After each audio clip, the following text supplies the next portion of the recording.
Welcome to Strip Coverlet, where we squeeze the bigger picture out of literature. I'm Adrian Ford, and we are here for the third in a 13-part series as we journey chapter by chapter through, and eventually we will review Under the Volcano by Malcolm Lowry. So here in the third chapter, what happened? Yvonne and the consul finally make their way back home. Upon arriving, Yvonne is upset that her camellias, it's a flower, have been cut down in the yard. They've been stricken from the yard, cut down, gone. This emotion is cut short by Concepta, Concepta, a gnome-looking but otherwise pleasant lady who emerges from the home where she works, and she has with her, she has made a tray of drinks, which Joffrey does his best not to need, but he does need them, but he doesn't partake, except that he does, but he doesn't really, you know what I'm saying?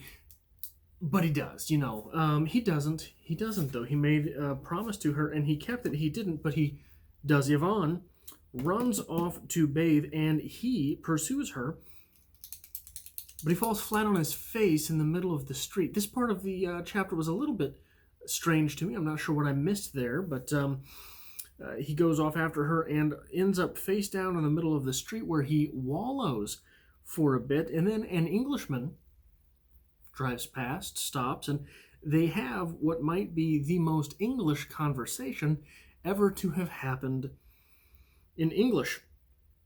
And then he leaves. Joffrey then finds Yvonne in bed.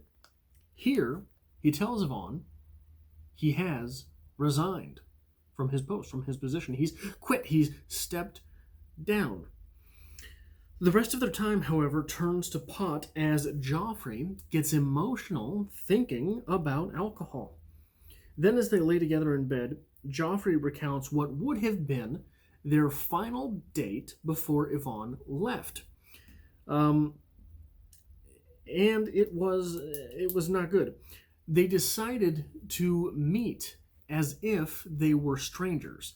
They decided to meet in a restaurant as if they were strangers, meeting upon happenstance, having a first date, if you will. Except that Joffrey was so drunk so much of the time, well, he forgot which restaurant they were supposed to meet in. So he went to all of them, one by one. And once you're there, you can't just look around. You've got to have a drink.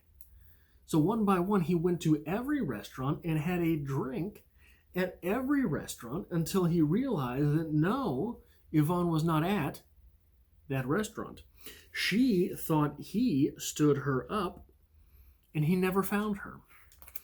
Yvonne then sleeps, and Joffrey seemingly has the deets. He has fever dreams of stepping out and getting whiskey. While he is having these fever dreams of getting whiskey, there's a scene where he grabs the bottle of whiskey, cradles it to himself, and tells this bottle of whiskey, "I love you." Though he never intimates anything such as this to Yvonne herself, just the whiskey. This is a guy I can respect. So where are we going to start with this chapter talking about the literary herein? I want to start right on page 68 with that opening paragraph. Now, I'm probably going to get tongue-tied along the way and screw everything up, but I want you to just sort of, if you can remember how trippy that paragraph was, reading it to yourself, just listen to some of it out loud. The tragedy proclaimed as they made their way up to the crescent of the drive, no less no less by the gaping potholes in it than by the tall exotic plants, livid and crepuscular through his dark glasses, perishing on every hand of unnecessary thirst, staggering. It almost appeared against one another, yet struggling like the voluptuaries in a vision to maintain some final attitude of potency, of a collective, desolate fecundity. The consul thought distantly, seemed to be reviewed and interpreted by a person walking at his side, suffering for him and saying, "Regard. See how strange, how sad, familiar things may be. Touch this tree, once your friend. Alas, that which you had known in the blood should ever seem so strange." That was all one sentence. Look up at the niche in the wall over there, on the house where Christ is still suffering. Who would help you if you asked him? You cannot ask him. Consider the agony of the roses. See on the lawn Conceptus coffee beans. You used to say they were Marias drying in the sun. Do you know their sweet aroma anymore? Regard the plantains with their queer familiar blooms, once emblematic of life, now an evil phallic death. You do not know how to love these things any longer. All your love is in the cantinas now, the feeble survival of a love of life now turned to poison, which only is not wholly poison, and poison has become your daily food when in the tavern. Whew! That gets us right in there, but notice how much easier it is to conceptualize reading it out loud. That's one of the things that I found with this book, sort of like William Faulkner. It's a lot easy. It's easy to get lost inside the parentheses, inside the clauses, in between the commas, in the little bits of sort of linguistic play that happens on the page. It's easy to get lost in that. But what we have here is basically an outline for the rest of the chapter. No love, drinking strychnine, drinking alcohol, and forgetting what it means to be a person. We have all of those things right up in that first paragraph. And, you know, I didn't pick it up in chapter 2. I'm sure it was there as well. But that was certainly something that we picked up a little bit on in chapter 1, was a little bit of an outline for the chapter, a little bit of foreshadowing perhaps coming in the opening paragraph itself. Now, Yvonne's camellias being cut down in the front yard. Camellias, is that the correct pronunciation? I don't know. There's so much going on in here that I'm worried I'm pronouncing everything incorrectly. Speaking of which, I think there were only 6 or 7 words in this chapter that I didn't know, so that was refreshing. Felt like maybe I've made some type of progress there. But the camellia's been cut down. If you're going to cut down a woman's plant, make sure she's gone, right? It seems that this is working on a couple different levels here. Number one, from what I could find about camellias, the symbology behind them is pretty standard. They just mean love. So if you're cutting down the camellias, it means the love is gone, right? That's easy. That's surface level. But what we're doing, it's surface level, but it's symbology, right? It's symbolic. What we're doing there is working also on the level that someone who's not terribly in tune with those types of deeper meanings, screw it, cut our flowers down, get rid of the flowers, I don't want to see them anymore.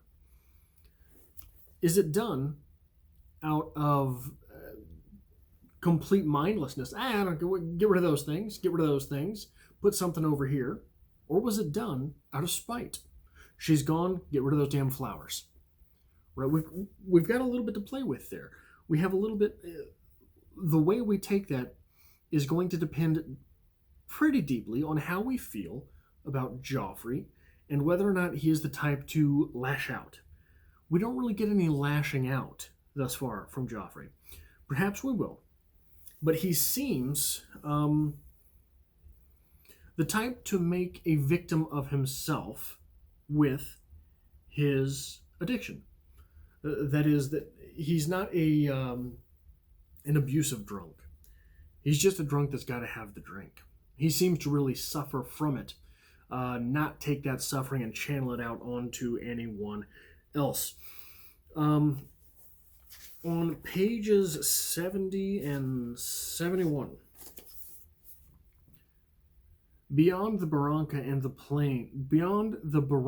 the plains rolled up to the very foot of the volcanoes, into a barrier of murk, above which rose the pure cone of old Popo, and spreading to the left of it like University City in the snow, the jagged peaks of Tecaquatl. And for a moment they stood on the porch without speaking, not holding hands, but with their hands just meeting, as though not quite sure they weren't dreaming this, each of them separately on their far bereaved cots, their hands but blown fragments of the memories, half afraid to commingle, yet touching over the howling sea at night. What a nice little image. They are, it is pretty emblematic of the fact that neither of them is really sure what they're doing there. They're both kind of lost. They're both attempting to find some type of footing in their life, some type of footing with their previous relationship, trying to find some path forward. But have they both failed? Neither one of them is, both of them are sort of pregnant. Both of them are a little pregnant, right? With this moment. Neither one of them seems committed. So what's the old phrase? If you have breakfast of bacon and eggs, the chicken, oh man, I'm not going to remember it. The chicken is, damn it. But the ham is committed, right? The ham is the bacon. He's committed. Neither one of these individuals is committed. They're both the chicken. Neither one of them is committed to this thing. They're both sort of mentally somewhere else. Yvonne seems to be questioning what she's doing there because she knows Joffrey is the same. Joffrey seems to be asking what she's doing back because he's not going to change. So it's interesting to see that, and we're going to see a little bit more where it goes. Moving forward a little bit on that page 71, Conceptus' gaze was fixed steadfastly on the tray she was carrying, and she glanced neither to right nor left, neither to the drooping plants dusty and gone to seed on the low parapet, nor the stained hammock, nor the bad melodrama of the broken chair, nor the disemboweled daybed, nor the uncomfortable stuffed Quixotes tilting their straw mounts on the house wall, shuffling slowly nearer them through the dust and the dead leaves she hadn't yet swept from the ruddy tiled floor. This is one paragraph away. 1, 2, 3, 4, 5, 6, 7, 8, 9, 10, 11, 12 lines away. 100-ish words away from that nice, neat little picture that we had earlier. And this is a dead image. This is the dust, the decay, the disembowelment, the dying plants. Everything that has gone here, everything that is happening here is disarray. So what we have is this pretty little image where neither of these individuals is quite sure what they're doing, but they know somewhere deep inside them is still this love for one another. And this love for one another paints this very sort of pastel, impressionistic image of two people standing together but not commingling. Two people being there alone together, right? And that is that's the image we have. And just a little bit later, we go from that to this death and decay, disembowelment, dust. What we're doing is mentally, we still have those individuals in the forefront. And now, all around them, we see the death and decay. So that's a neat little trick here from Lowry to give us such contrasting images so close to one another, especially when what we're doing is the first image, the nice quaint one that is not quite committed. That's really close in psychic distance to Joffrey. The second one, so Joffrey being close in psychic distance character-wise to Yvonne. Us, the reader, we're close in psychic distance to both Yvonne and Joffrey. We've no relation to Concepta. We have no relationship to her. She is an outsider to our psyche. So what it does is Concepta comes in with these drinks and gives us a real image from the outside of what's going on. Gives us a real image of the actuality of the situation. Gives us a real image that is torn apart. Whereas both of these individuals seem to be sort of in this little haze and lackadaisical daydream where maybe there's still some love left. Conceptus sees that the entire world is crumbling around them. A little further here on 74, we have a very telling exchange of this. This is coming to us from Joffrey. Have you really come back? Or have you just come to see me? The consul was asking Yvonne gently as he replaced the card, and Yvonne answers. Here I am, aren't I? Yvonne said merrily, even with a slight note of challenge. Here I am, aren't I? This is not an answer.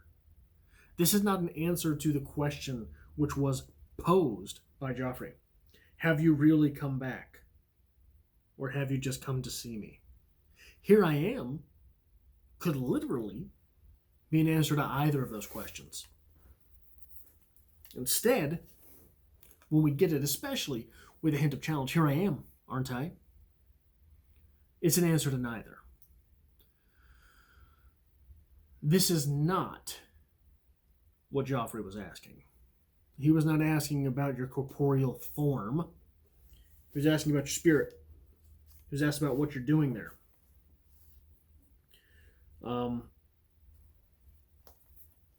Without that answer, we know that Yvonne is not quite sure either. And we get a little bit more of that feeling on page 78. We have a great metaphor here. So it starts off with some more dialogue between the two of them. Look at the red bird on the tree twigs, Joffrey. I never saw a cardinal as big as that before. And Joffrey replies, no. The consul, all unobserved, secured the whiskey bottle, uncorked it, smelt its contents, and returned it to the tray gravely, pursing his lips. You wouldn't have, because it isn't a cardinal. Now I'm going to cut forward to a little bit more dialogue between the two of them, but then we're going to go back and read something else. The consul closed one eye. He's a coppery-trailed Trogan, I believe, and he has no red breast. He's a solitary fellow who probably lives way off in the canyon of the wolves over there, away from those other fellows with ideas so that he can have peace to meditate about not being a cardinal. He's giving her a little elbow there. I'm sure it's a cardinal, and it lives right here in this garden. That's from Yvonne, to which he replies, have it your way. Trogon ambiguus is the exact name, I think. The ambiguous bird. Two ambiguities ought to make it an affirmative, and this is it, the coppery-tailed Trogon, not the cardinal. The Trogon reached out toward the tray for his empty strychnine glass. The consul reached out toward the tray for his empty strychnine glass, but forgetting midway what he proposed to put in it, or whether it wasn't one of those bottles he wanted first, if only to smell, and not the glass. He dropped his hand and leaned further forward, turning the movement into one concern for the volcanoes.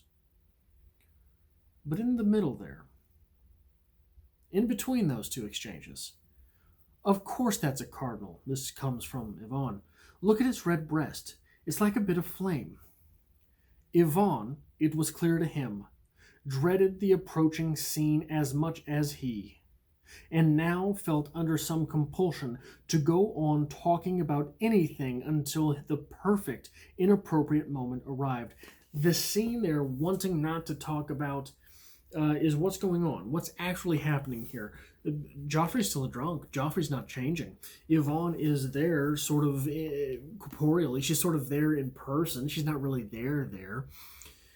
They're going to have it out. They're going to have to really go at things. They're going to have a confrontation, a fight. Instead, what they're doing is they're having this little fight about what type of bird they're looking at. And it is no coincidence that they're disagreeing on the bird. Who is that bird? That bird is Joffrey. She, Yvonne, believes this to be a cardinal. Joffrey says no. Joffrey says, where is it here? I missed it. Joffrey says, no, this is not a cardinal. It's a coppery-tailed Trogon, I believe, and he has no red breast. He's a solitary fellow who probably lives way off in the canyon of the wolves over there, away from those other fellows with ideas so that he can have peace to meditate about not being a cardinal. Yvonne is telling him, you're this. And he's saying, no. I'm not. This is not what I am. I am what I am. And I'm here because, well, screw everybody else. I need my alone time. What a wonderful little metaphor we have right there in the middle of things, especially considering that they cannot agree on what it is at which they are looking. A small observation here along those lines on page 81. They're remembering who is this? This is the consul remembering a passport number. It is a 5-digit number. The number is 21312. 21312. A passport number 21312. Well, that's strange.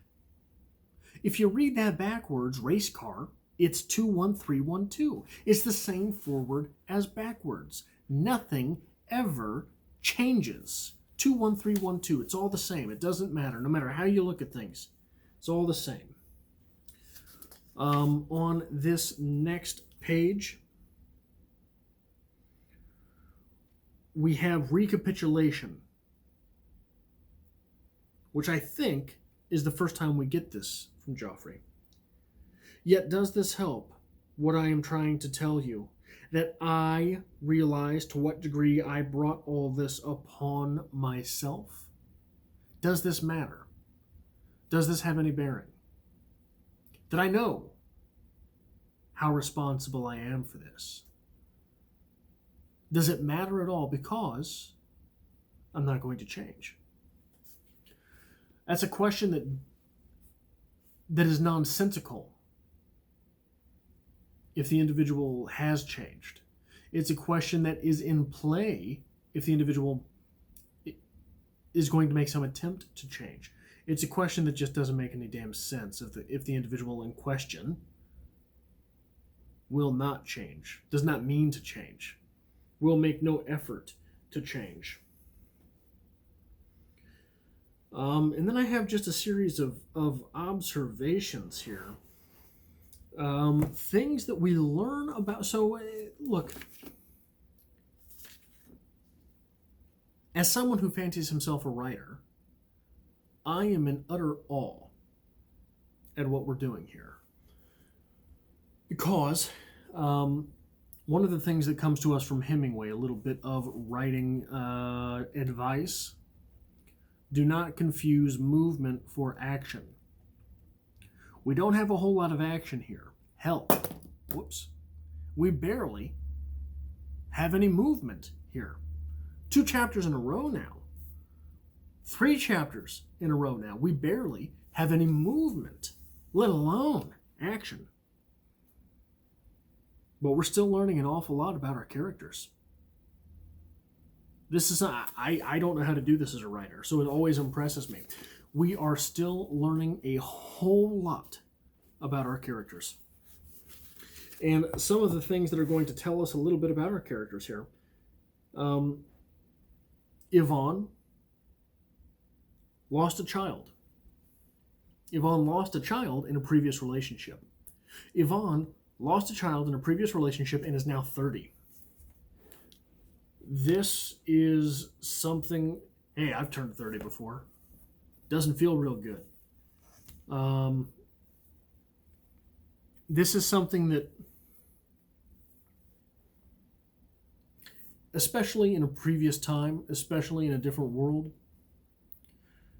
a woman looking for another relationship, she's already lost a child, and she's over 30. This was not a good look, right? This was a time where, and she's also reflecting on how beautiful she feels she was. She used to be so beautiful. Used. What a strange word. Used to be beautiful. She is feeling used up. She is perhaps desperate. Looking forward at her life and desperate. Joffrey walks around all day drinking strychnine. Not the healthiest choice of drinks. Perhaps a little bit less healthy even than your whiskey. So we learn this about Joffrey in this chapter. Another thing that we learn is on page 77. The consul traced a pattern on one of the porch tiles with his dress shoes, in which his sockless feet. Sockless, not because, as Signor Bustamante, the manager of the local cinema, would have it, he'd drunk himself into a position where he could afford no socks, but because his whole frame was so neuritic with alcohol, he found it impossible to put them on. Felt swollen and sore.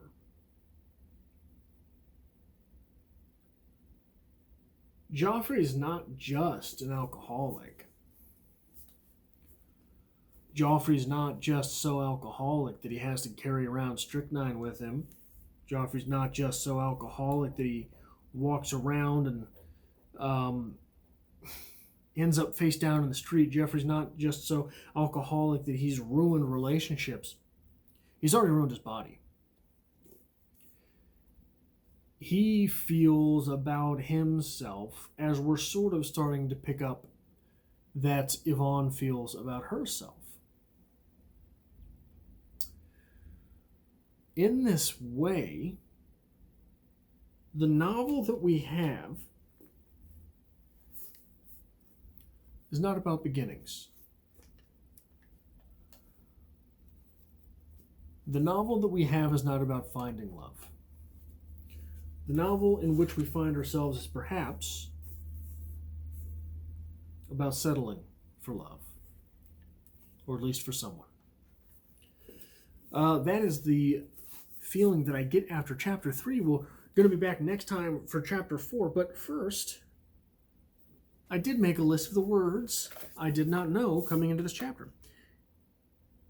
Irritating, crepuscular, I think maybe I knew that word. Voluptuaries, debauched. So one of the things he does is he uses tenses of words that I did not know existed.